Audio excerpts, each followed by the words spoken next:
Olá, seja bem-vindo ao Papo Extra. Eu sou Adriana do Rio Branco e junto com as advogadas Jaqueline Montenegro e Rebeca Góes, temos a honra de receber em nosso estúdio o Dr. Tiago Nobre Rosas. Seja bem-vindo, Dr. Tiago.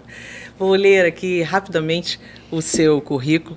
Dr. Tiago Nobre Rosas é especialista em direito tributário, é defensor público, que maravilha, que honra, né? Receber um defensor aqui conosco, do Núcleo de Moradia, e é mestre em gestão de conflitos.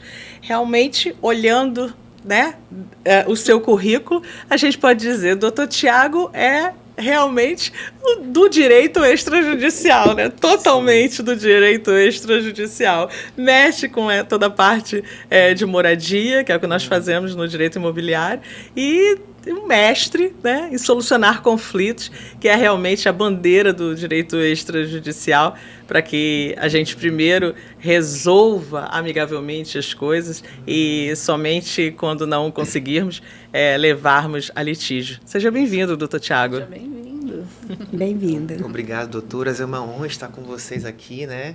É uma satisfação também poder conversar um pouco sobre esses assuntos que são caros a nós e ao nosso público que nos acompanha nesse dia. E são temas que são instigantes, mas ao mesmo tempo são temas relevantes para a sociedade. Não temos como ter uma sociedade pacificada ou uma sociedade regularizada sem a gente enfrentar a problemática como tem que ser enfrentada. Exatamente. Até porque a nossa região, como a gente sempre fala, né, essas dificuldades de regularização de imóveis se dá pela forma que a cidade cresce de forma desorganizada, né? Muitas invasões, e aí fica aquela situação de moradores que não sabem o limite da sua área, não tem um registro de imóvel, não tem uma escrituração. Muitos não têm nem o contrato de compra e venda, né? Ou porque também são áreas alagadas. Eu tenho situações de pessoas que eu conheço que, se você chega e pergunta, cadê teu documento? Você não tem um contrato de compra e venda?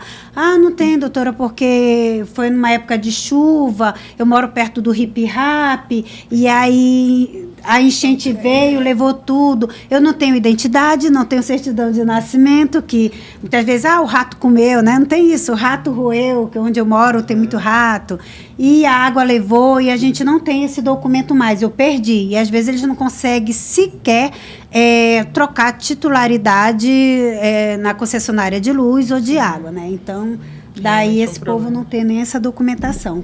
Como é que a Defensoria Pública está lidando com essas regularizações agora?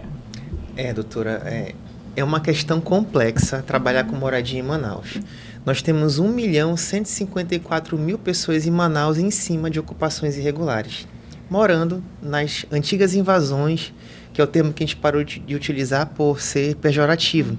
Hoje o IBGE utiliza favela e comunidade urbana. Eu prefiro usar favela porque todo mundo sabe o que é.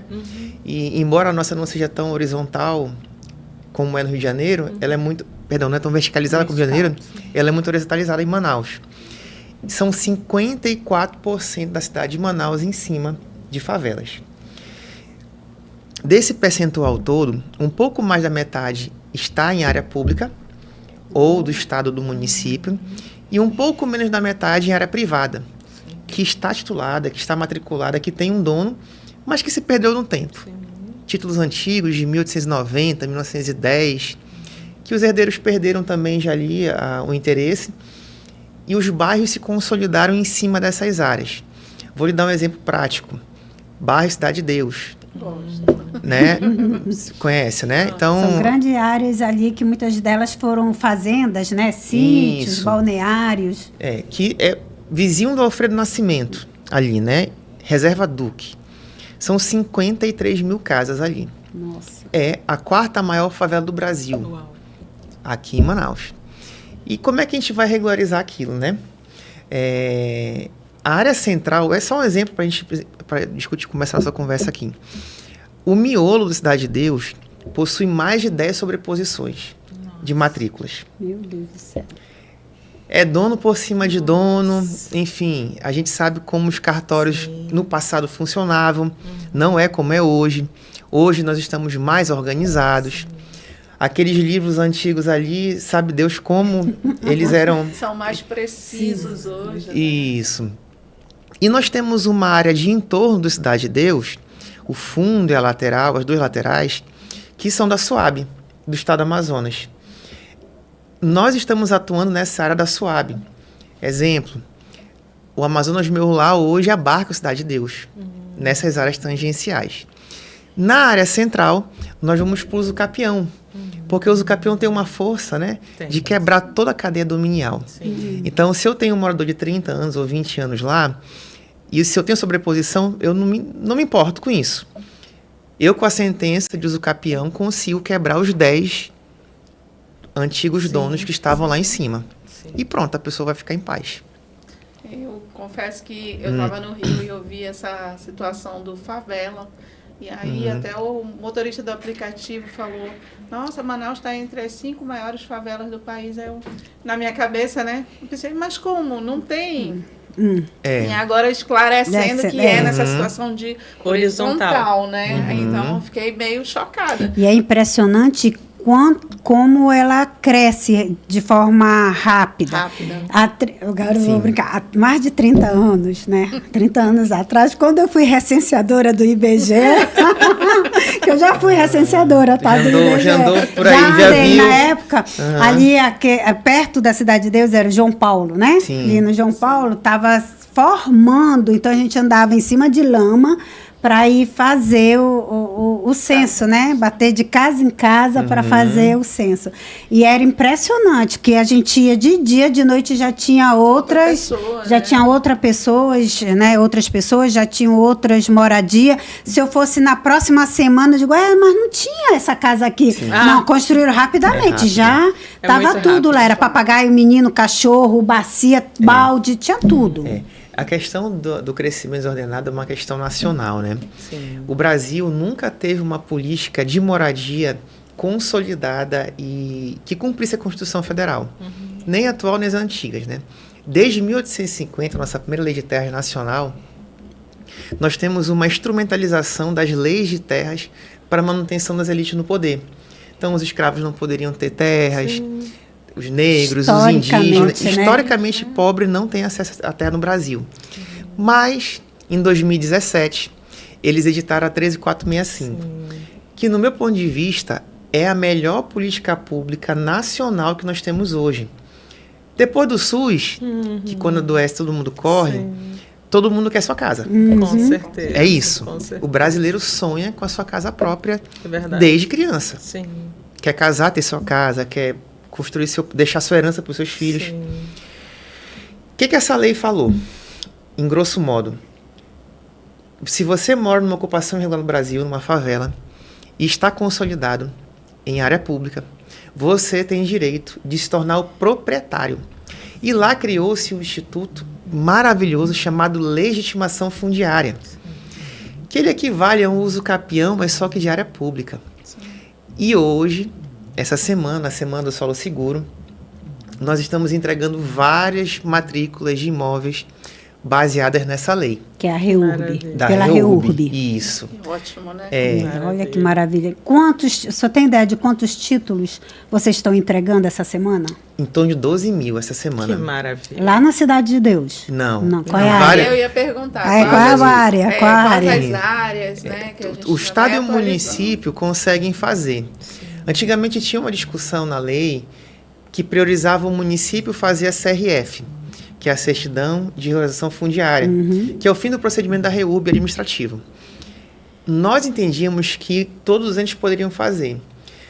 Ano retrasado, no primeiro ano do governo Lula, ele mudou a 13465, estabelecendo que a competência era, para a CRF, era do dono da terra.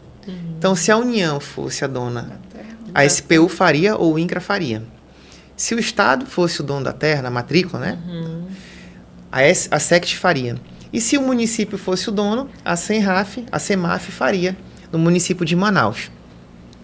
Nesse cenário, tanto o Estado quanto o município estão caminhando nas suas entregas. Então, hoje nós entregamos a área do município, ontem do estado, amanhã do estado também. Ótimo. Terça-feira foi do Maravilha. município. Os poderes acordaram para isso. Mas estão fazendo em conjunto, de forma conjunta? Sim. Hoje a gente vive uma fase muito boa para moradia em Manaus. Que notícia Mas maravilhosa. E eu lhe garanto porque eu estou na pauta há 12 anos. Sim. Eu mexo com isso há um bom tempo. O senhor tem um podcast, né? Sim. Também que fala sobre isso. Qual é o nome do seu podcast? Que é aí para os nossos Terra- ouvintes se inscreverem também. Terra e Cidadania. Olha que beleza. maravilha. A gente vai deixar. Perfeito. Nós começamos mês passado ele, né? O governador foi o nosso primeiro convidado. O Wilson Lima esteve presente, foi muito bom. Isso é ótimo. E ele né? entregou muita informação. Por quê, doutoras? Eu sou defensor de comunidade. Eu não sou de gabinete. Maravilha. Todas as semanas, há anos, eu estou nas comunidades. Mas quem precisa de defensor público, né? A comunidade. É.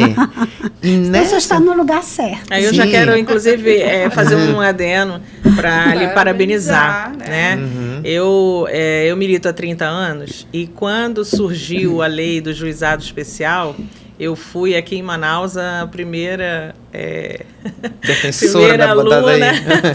a fazer conciliação. Olha, né? legal. E realmente foi um período muito, muito bom, não só pelo fato de você sentir a assistência, né, do Estado diretamente com a comunidade, como também de saber que você está fazendo a sua parte. Eu estudei faculdade federal, né? E eu acho que todos aqueles que têm essa oportunidade de estudar em escola pública deveriam ter este senso, né, da Sim. comunidade, de devolver à sociedade aquilo que a sociedade pagou para você ter. Com Então, certeza. assim, eu já quero lhe parabenizar por essa fala, que o senhor não está no seu gabinete, o Não. senhor está junto com a população. Parabéns, doutor Thiago. Obrigado, doutora. E nessas andanças, doutora, a comunidade pergunta, doutor, como é que eu faço para usar minha terra? Doutor, que documento eu preciso levar? Onde é que eu vou? Com o que eu falo? Como é que eu... Gente, a classe média em Manaus tem muita informação. Nós temos acesso à informação. Zona Leste de Manaus, Zona Norte não tem. Não se enganem. Eles usam o Facebook para tudo. Lá não tem informação desse nível que a gente está conversando aqui. Sim. De como regularizar a sua casa. Eles vivem uma outra realidade. Totalmente legítima. A gente precisa acolher isso e ajudá-los. E aí eu pensei, gente, eu vou criar um canal para falar com eles. Então, esse podcast eu nem divulguei para cá. Eu divulguei só na Zona Leste. Ah, Vocês nem sabem disso aqui. entendi. Os nossos Instagrams não jogaram para cá, jogaram só tudo para lá. E o povo todo acompanhou lá. Que maravilha. É outro público. Realidade, Isso. né? Outra realidade. Por quê? Eles querem, gente. É que nem fazer acordo. O brasileiro quer fazer acordo. Quer fazer aquilo. Ele só precisa de alguém para ajudar ele a conversar com outra Para parte. incentivar. Exatamente. Ele É um quer incentivo. ficar em paz. Ele não aguenta ficar brigando. Sim. O brasileiro médio, né? Tem os que querem brigar. Mas, enfim, os médios Sim. querem fazer o A seu acordo. pacificidade, né? É verdade. Se o mediador tem uma sensibilidade e ajuda ele vai fazer acordo. Com certeza. Ele vai encaminhar, né? A moradia é a mesma coisa. E vocês são as divulgadoras disso. A gente precisa continuar semeando a cultura da paz. Sim, Continuar semeando os caminhos para as pessoas se empoderarem na decisão. sim. Nisso também, doutora, eu comecei um projeto na Zona Leste chamado Oficina de Mediação Comunitária. Olha que que bacana. maravilha. Aí eu fiz Viver Melhor, mês retrasado, e fiz no Jorge Teixeira, no mês passado. Eu estou ensinando eles a mediarem lá na comunidade. Coisa maravilhosa. São cursos gratuitos, né? Eu faço sábado à tarde lá. Ótimo. Para a população. Eu gostaria Vai que o liderança, senhor nos enviasse fotos, vídeo, Tá. para que nós possamos dar publicidade no nosso Instagram também, no próximo viu? eu Isso é vou mandar muito, pra vocês. muito Uhum. importante, né? Porque, como diziam os antigos, no frigir dos ovos, né? O que interessa é que todos nós possamos dar as mãos, né? Para um Brasil melhor, né? Estamos aqui em Manaus, no Amazonas, mas o nosso desejo é que o Brasil venha ter o conhecimento de que muito mais prazeroso e muito mais rentável realmente são os acordos, né? Estarmos em paz, resolvermos nossos conflitos de forma pacífica, do que procurar o judiciário. Isso é uma coisa que a gente sempre traz aqui, sabe, doutor? E nós temos até o incentivo do CNJ, né, na Resolução 125, que fala sobre isso.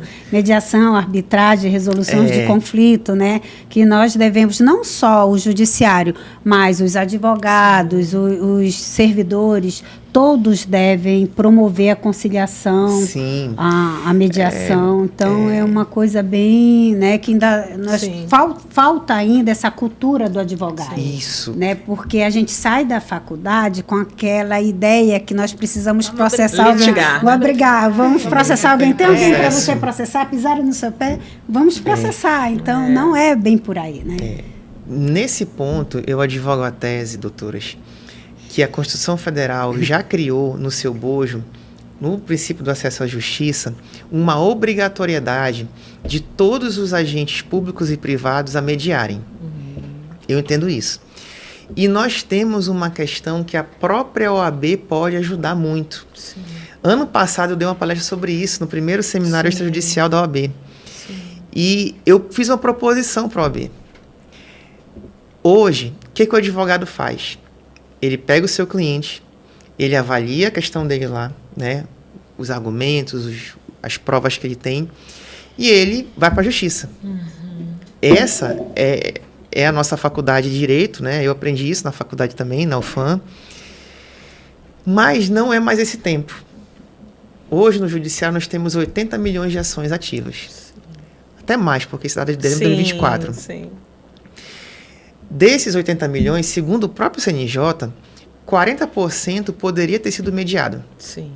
Ou seja, não precisaria entrar. São 32 milhões de ações. Com certeza. Até porque, doutor, se a gente pensar rapidinho, se nós pensarmos, o Brasil, culturalmente, primeiro a gente litiga para depois mediar. Para sentar. Para fora, aí, para outros países, você primeiro tenta mediação, conciliar, se não conseguir, é que vai para o judiciário, que vai para a corte. Aqui é o contrário. Primeiro tu briga para depois conversar.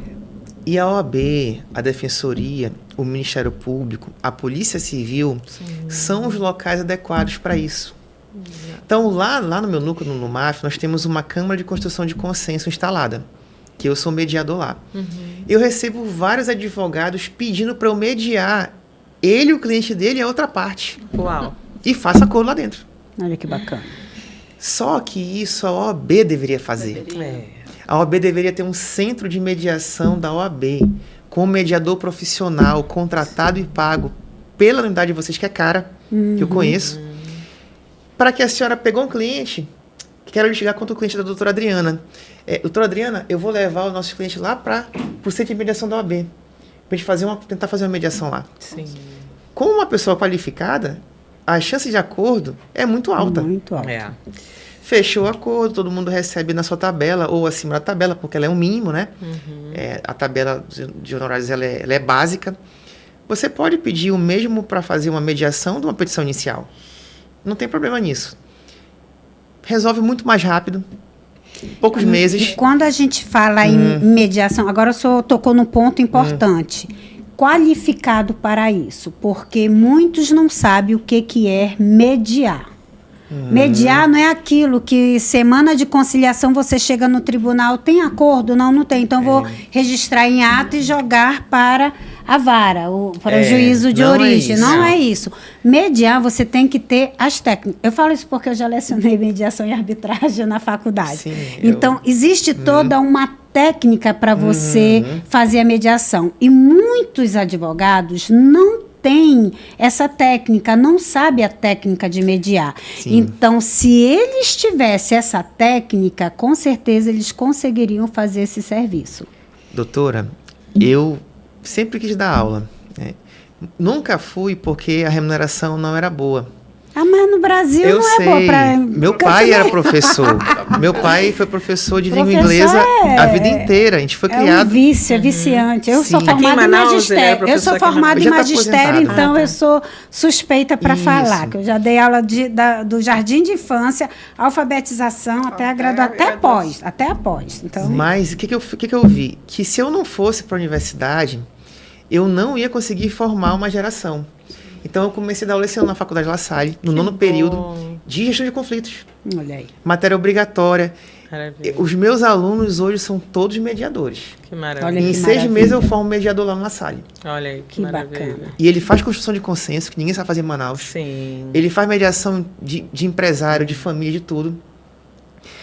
Para ele ser um advogado formado para isso. Isso. É isso que a gente precisa começar a plantar. É. As faculdades têm que ensinar também. E, se possível, logo no primeiro período. Para ele escolher, eu vou ser do litígio ou eu vou ser da paz. É isso aí. Né? É isso Eu vou ser do mesmo. processo civil ou eu vou ser do procedimento flexível, da mediação e da construção de consenso. É isso mesmo. Eu vou aprender esse, vou ter que passar no concurso. Mas eu preciso também primeiro fazer isso aqui. Com certeza. Doutora Jaque, vamos servir um café ao nosso convidado? Vamos falar dos nossos patrocinadores? Vamos. Enquanto a doutora Jaqueline prepara o café do nosso convidado, doutor Tiago, eu gostaria de agradecer aos nossos patrocinadores. Nós temos como patrocínio o grupo Salmo 91, com 7 lojas aqui em Manaus, que dispõe aí de 500 funcionários diretos e indiretos e que propicia, né, a todos os consumidores aqui de Manaus e aos nossos visitantes 80 mil produtos à disposição, né? Muito obrigado, Grupo Salmo 91. Em 1999, vendendo de porta em porta, foram dados os primeiros passos de um grande sonho. A Salmo 91 nasceu da resiliência e da determinação. Aos poucos, o pequeno negócio cresceu, expandindo suas opções de produtos e conquistando clientes. Hoje, com 7 lojas espalhadas pela cidade, incluindo áreas nobres, a Salmo 91 oferece mais de 80 mil produtos e emprega 500 colaboradores diretos e indiretos. São mais de 25 anos de compromisso com Manaus, inovação e variedades de produtos. Salmo 91, crescendo junto com você.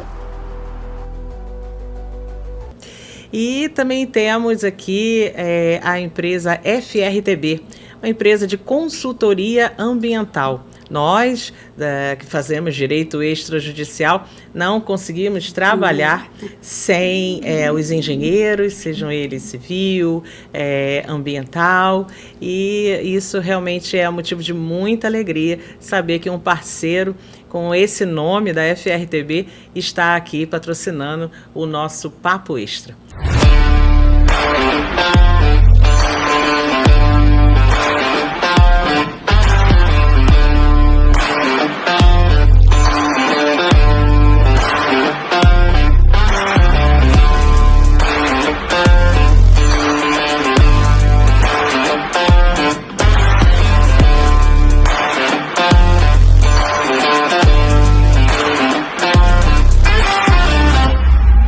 Quero agradecer também o Instituto IBDESP, Instituto Barão do Rio Branco, preocupado em levar o direito extrajudicial a todas as universidades do Brasil, para que nós possamos sair da realidade de uma grade curricular do nosso MEC, né, que está obsoleta, pois não é modificada desde 1996, para que todos os acadêmicos de direito possam sair com as suas mentes voltadas a conciliar e não a litigar. Nós agradecemos também à empresa Regularize, a empresa de um escritório voltado para regularizar o seu imóvel com profissionais capacitados e funcionários que estarão ali para te receber da melhor forma possível e resolver o seu problema.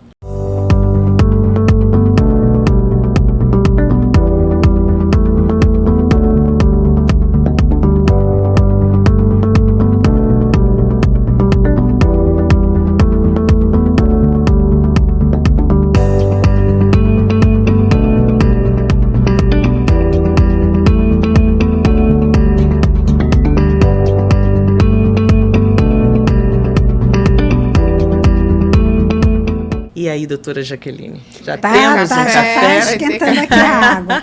Mas, enquanto isso, doutor Tiago, qual é a sensação de entregar esses registros? Porque, como a doutora Rebeca estava falando agora, né? Não é mais o quê, doutora Rebeca? Não é mais título? Como não é? é só mais o título, né? Já entrega registrado. Então, até porque eu ia falar justamente disso. Que era o desse título definitivo antigamente, só o título, né? Entregava e a pessoa, já tem meu documento. Não ia nem colocava na registrar. Não, já colocava na gaveta e guardava ali para outras gerações, né? Porque geralmente só o filho, o neto que, olha, eu achei, tinha um documento, mas aí você vai ver, não existiu o registro, né? Sim.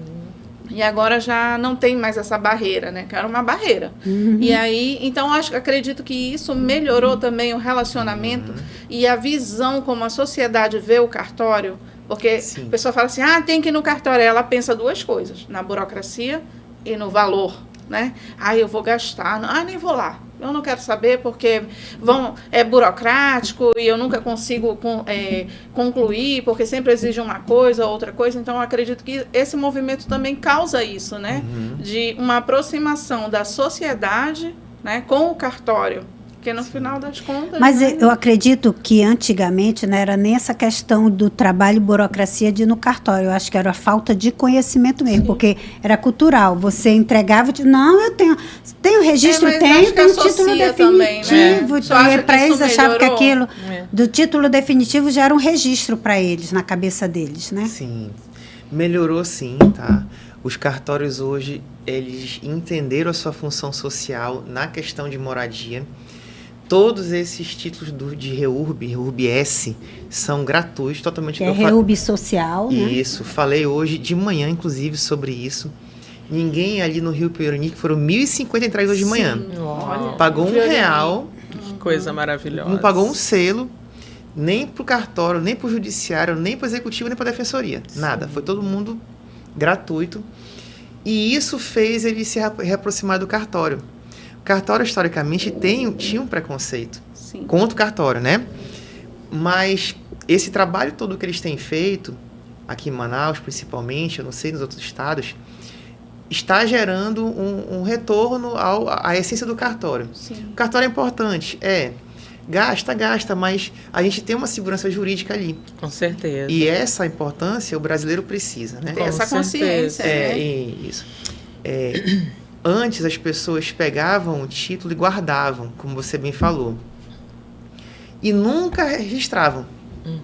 Para não ter esse risco, nós firmamos um protocolo junto com o Estado e o município para que todos fossem matriculados. E aí, pronto. Coisa maravilhosa. Outro ponto que a gente quer trabalhar são os 10 anos da cláusula, cláusula, que eu acho que é inconstitucional. Sim. Eu tenho dois questionamentos. Eu falo, eu não fui recenseadora, mas quando eu trabalhei no cartório, que era entrega de título, no outro dia já criava um pânico, porque as pessoas vinham e faziam fila desde 6, 7 horas da manhã para fazer o registro. Só que ela não tinha uma identidade legível, não tinha uma certidão do casamento, ou não sabia nem se tinha feito divórcio ou separação, ela não sabia comprovar. Sim. E ainda não sabia onde encontrar o documento. Então, e aí ela volta para casa, coloca o documento na gaveta, quando eu conseguir eu vou resolver. E mais um motivo também, né, que chama de burocracia, Sim. que na verdade não era, né, era só falta da informação. A gente sabe também que esses cartórios do interior muitas vezes são precários, né? Principalmente antigamente. Eram muito precários. Hoje você vai no interior, você diz, olha, eu quero o registro do meu pai, como já aconteceu comigo. Você chega lá e diz, doutor, infelizmente, o livro deteriorou, deu uma enchente aqui no cartório também. Ou extraviou também. Como é que está o livro? Aí mostra o livro, está todo molhado, rasgado, deteriorado.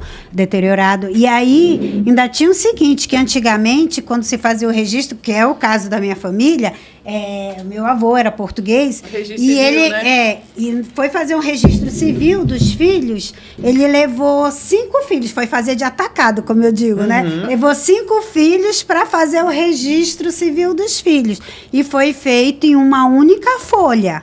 Olha só, olha que coisa louca de antigamente. Isso eu estou falando de 90 anos atrás, meu pai está com 86.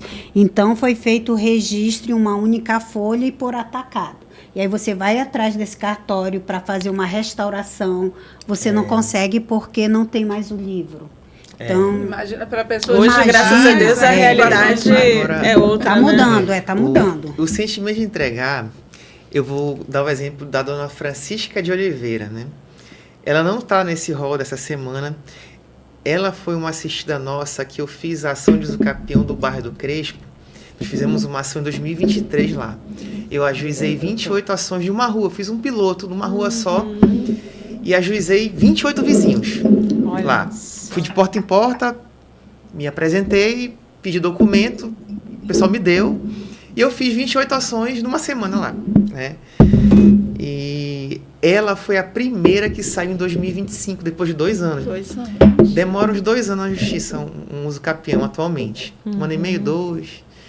Às vezes até 3, né? 2 anos e meio, 3. Com muita sorte, né, doutor? Mas é muita técnica aqui do doutor Tiago. Com muita técnica, com certeza. A gente tenta impulsionar, né? Lá no juiz e tudo mais, com a corregedoria.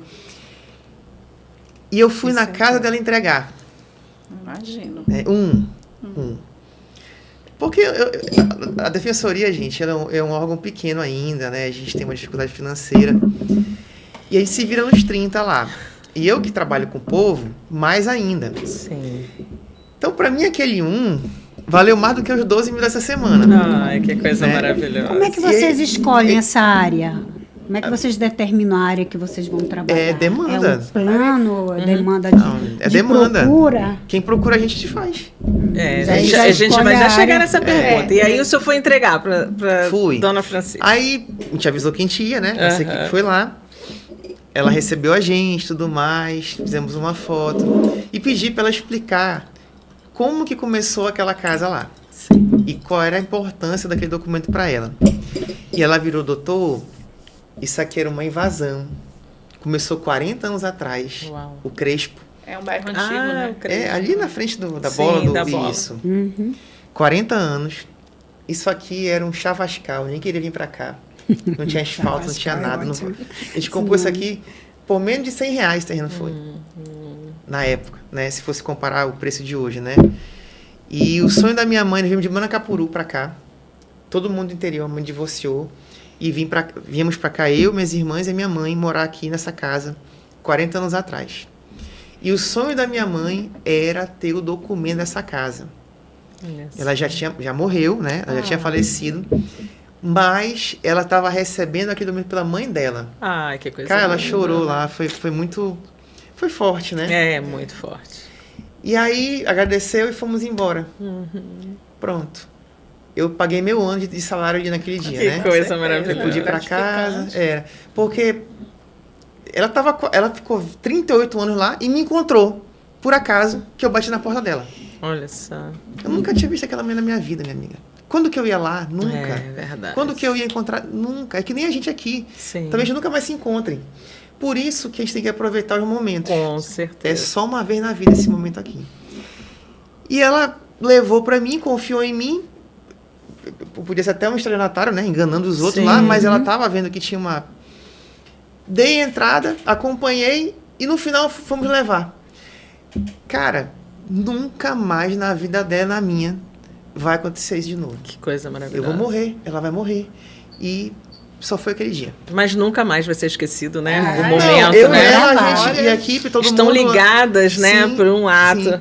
Que, acima de tudo, né? É um ato de amor, né? É Às um vezes ato de é o amor. sonho do pai que não sonho se da realizou, família. né? Do pai, da mãe não se Deus. realizou, Sim. nem se importante realizar com o neto. da família, né? A sociologia ensina pra gente, professor Gessé Souza, que no Brasil existe uma subcidadania. O que é? Subemprego, subsaúde, submoradias, suburbanização. A pessoa não tem acesso a serviços da cidade. Urbanização, então, é precário, né? É uma coisa de louco isso. Você vai, muitas vezes, em bairros consolidados, conjuntos que foram feitos pela construtora, inclusive pela Caixa Econômica. Eu já vi conjuntos antigos que não têm esse saneamento básico, essa urbanização correta. Não existe, é muito louco. O Brasil não é para amadores. E essa subcidadania, ela gera um outro movimento chamado cidadania insurgente,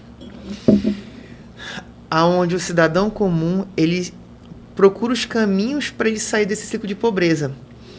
Um dos caminhos é a evasão, é a ocupação irregular.